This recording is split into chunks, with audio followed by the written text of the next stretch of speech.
Assalamualaikum warahmatullahi wabarakatuh. Perkenalkan, nama saya Widyarti. Saya dari Prodi Ekonomi Pembangunan Universitas Tanjung Pura. Di sini saya akan sedikit menjelaskan tentang suku. Baiklah, langsung saja ke materi yang pertama, yaitu pengertian sukuk. Sukuk didefinisikan sebagai suatu dokumen sah yang menjadi bukti penyertaan modal atau bukti terhadap pemilikan suatu harta yang boleh dipindah milikan dan bersifat jangka panjang. Selanjutnya yaitu dasar hukum sukuk.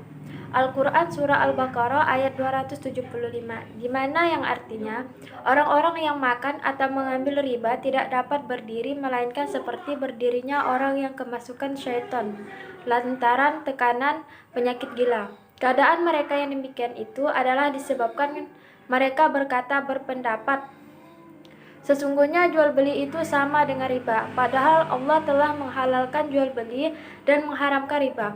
Orang-orang yang telah sampai kepadanya larangan dari Tuhannya, lalu terus berhenti atau dari mengambil riba, maka baginya apa yang telah diambilnya dahulu sebelum datang larangan, dan urusannya atau terserah kepada Allah. Orang yang kembali atau mengambil riba, maka orang itu adalah penghuni neraka. Mereka kekal di dalamnya. Selanjutnya yaitu hadis riwayat Imam Al-Tirmizi dari Amir bin Auf Al-Muzani, yang dimana artinya, perjanjian boleh dilakukan di antara kaum muslimin kecuali perjanjian yang mengharamkan yang halal atau menghalalkan yang haram. Dan kaum muslimin terikat dengan syarat-syarat mereka kecuali syarat yang mengharamkan yang halal atau menghalalkan yang haram. Yang selanjutnya yaitu macam-macam sukuk. Sukuk terdiri dari 4 sukuk. Yang pertama, sukuk ijarah. Yang kedua, sukuk mudharabah. Yang ketiga, sukuk musyarakah. Dan yang terakhir yaitu sukuk istisna. Yang pertama yaitu sukuk ijarah, merupakan sukuk yang diterbitkan berdasarkan perjanjian atau akad ijarah, di mana suatu pihak bertindak sendiri atau melalui wakilnya menjual atau menyewakan hak manfaat atas suatu aset kepada pihak lain berdasarkan harga dan periode yang disepakati, tanpa diikuti dengan pemindahan kepemilikan aset itu sendiri. Yang kedua yaitu sukuk mudharabah, merupakan sukuk yang diterbitkan dengan akad mudharabah. Keuntungan dari kerjasama tersebut akan dibagi berdasarkan perbandingan yang telah disepakati bersama sebelumnya, sedangkan kerugian akan timbul sepenuhnya ditanggung oleh pemilik modal atau sahibul mal. Selanjutnya yaitu sukuk musyarakah, merupakan sukuk yang diterbitkan berdasarkan perjanjian musyarakah, di mana dua pihak atau lebih bekerja sama menanggung modal untuk membangun proyek baru, mengembangkan proyek yang sudah ada, atau membiayai kegiatan usaha. Keuntungan ataupun kerugian yang timbul ditanggung bersama sesuai dengan partisipasi modal masing-masing pihak. Yang terakhir yaitu sukuk istisna, merupakan sukuk yang diterbitkan akad istisna, di mana para pihak menyepakati jual beli dalam rangka pembiayaan suatu proyek atau barang. Adapun harga, waktu penyerahan, dan spesifikasi barang atau proyek ditentukan terlebih dahulu berdasarkan kesepakatan. Selanjutnya yaitu metode penerbitan dan pihak-pihak yang terkait dalam penerbitan sukuk. Metode penerbitan terdapat 3, yaitu book building, lelang, dan private placement.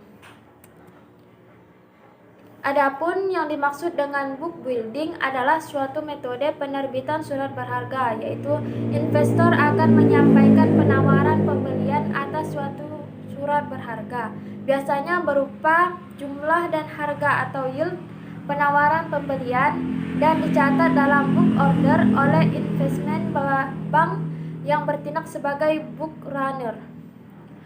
Adapun yang disebut dengan metode lelang adalah metode penerbitan dan penjualan surat berharga yang diikuti oleh peserta lelang dengan cara mengajukan penawaran pembelian kompetitif dan atau penawaran pembelian non-kompetitif dalam suatu periode. Dalam suatu periode waktu penawaran yang telah ditentukan dan diumumkan sebelumnya melalui sistem yang disediakan oleh agen melaksanakan lelang. Kemudian private placement adalah salah satu metode penerbitan surat berharga di mana kegiatan penerbitan dan penjualan surat berharga dilakukan oleh pihak penerbit kepada pihak tertentu dengan ketentuan persyaratan yang disepakati bersama. Selanjutnya yaitu pihak yang terkait dalam penerbitan sukuk. Adapun pihak-pihak yang terkait dalam penerbitan sukuk yaitu yang pertama emiten atau issuer, yang kedua penjamin emisi efek, yang ketiga wali amanat, yang keempat penanggung, yang kelima profesi penunjang pasar modal, yang keenam investor, yang ketujuh lembaga clearing, dan yang terakhir bursa efek. Emiten adalah pihak yang melakukan penerbitan obligasi ataupun juga sukuk. Kemudian penjamin emisi efek adalah sebagai pihak yang membuat kontrak dengan emiten untuk melakukan penawaran umum bagi kepentingan emiten dengan atau tanpa kewajiban untuk membeli sisa efek yang tidak terjual. Kemudian wali amanat didefinisikan sebagai pihak yang ditunjuk oleh emiten untuk mewakili kepentingan investor atau pemegang obligasi atau sukuk. Kemudian penanggung, jasa penanggung diperlukan apabila suatu pihak atau perusahaan, negara, pemerintah, daerah menerbitkan obligasi atau sukuk. Kemudian profesi penunjang pasar modal terdiri dari akuntan publik, konsultan hukum, penilai, notaris, agen pembayaran, dan agen penjual. Kemudian investor yaitu sebagai pihak yang menginvestasikan dananya di pasar modal dengan membeli efek yang bersifat utang seperti obligasi ataupun efek yang bersifat penyertaan serta sukuk. Penyertaan seperti sukuk. Lembaga clearing berfungsi menyelesaikan semua hak-hak dan kewajiban yang timbul dari transaksi di bursa efek. Kemudian yang terakhir yaitu bursa efek sebagai pihak yang menyelenggarakan dan menyediakan sistem dan atau sarana untuk mempertemukan penawaran jual dan membeli efek pihak-pihak lain dengan tujuan memperdagangkan efek di antara mereka. Baiklah, selanjutnya yaitu hubungan para pihak dalam penerbitan sukuk. Yang pertama, hubungan hukum emiten dengan penjamin emisi efek atau underwriter. Yang pertama yaitu jasa manajemen atau manajemen fee, yakni jasa yang dibayar emiten kepada penjamin pelaksana emisi. Kemudian yang kedua yaitu jasa penjamin emisi atau underwriting fee, di mana jasa yang dibayar emiten kepada semua penjamin emisi secara proporsional. Yang terakhir yaitu jasa penjualan atau selling fee, yakni jasa yang dibayar emiten kepada agen penjual yang ditunjuk berdasarkan perjanjian yang dibuat emisi dengan agen penjual yang besarnya disesuaikan dengan jumlah efek yang telah terjual. Selanjutnya yaitu hubungan emiten dengan profesi penunjang, yaitu setelah emiten menunjuk profesi penunjang yang terdiri dari akuntan publik, konsultan hukum, penilai, notaris, agen pembayar, dan agen penjual, maka selanjutnya emiten melakukan perjanjian dengan masing-masing profesi penunjang tersebut. Profesi penunjang tersebut akan mendapatkan fee dari emiten untuk menurut kerja dan tugas masing-masing.